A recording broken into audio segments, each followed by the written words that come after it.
โดยปฏิบัติตามกฎหมายว่าด้วยการเข้าออกเมืองและการคุ้มครองคนต่างประเทศแห่งสาธารณรัฐประชาธิปไตยประชาชนลาวและอิงตามสนธิสัญญาระหว่างสาธารณรัฐประชาธิปไตยประชาชนลาวและราชอาณาจักรไทยว่าด้วยการโอนผู้ถูกตัดสินลงโทษและการร่วมมือในการปฏิบัติคำตัดสินคดีอาญาลงวันที่20มีนาคม2004ในวันที่14สิงหาคม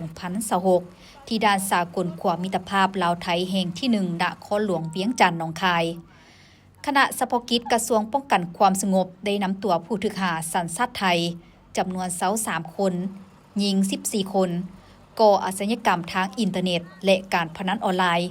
ที่ถูกกักตัวได้อยู่ตึกอาคารของบริษัท ST Vegas จำกัดผู้เดียวมอบให้ทางการไทยไปดำเนินคดีต่างหน้าเจ้าหน้าที่มอบไฟล์ลาวโดยพันโทคำน้อยวิไลวงศ์รองหัวหน้าตำรวจกวดค้นเข้าออกเมืองด่านสากลความมิตรภาพลาวไทยแห่งที่1และฝ่ายเจ้าหน้าที่ไทยเซ็นรับโดยพันโทธิญาณพัฒน์ลังสิภามาดกุลรองผู้กำกับการกวดค้นเข้าเมืองจังหวัดหนองคายโดยมีคณะทั้งสองฝ่ายเข้าร่วมผู้ถูกหาจำนวนดังกล่าวถูกเจ้าหน้าที่เฉพาะกิจกระทรวงป้องกันความสงบร่วมกับกำลังป้องกันเคลื่อนที่กักตัวในระหว่างเข้ากวดค้นตึกอาคารของบริษัท ST Vegas จำกัดผู้เดียว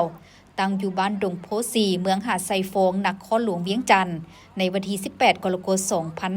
2026การมอบผู้ถูกหาสัญชาติไทยที่ถูกกักตัวได้อยู่ตึกอาคารของบริษัท ST Vegas ครั้งนี้เป็นครั้งที่4ซึ่งก่อนหน้านี้คณะเฉพาะกิจกระทรวงป้องกันความสงบได้มอบให้ทางการไทยมาแล้ว3ครั้งซึ่งครั้งที่1มอบในวันที่6สิงหาคม2026จำนวน32คนหญิง18คนครั้งที่2วันที่10สิงหาผ่านมานี้41คนหญิง30คนครั้งที่3ในวันที่13สิงหามอบจำนวน130คน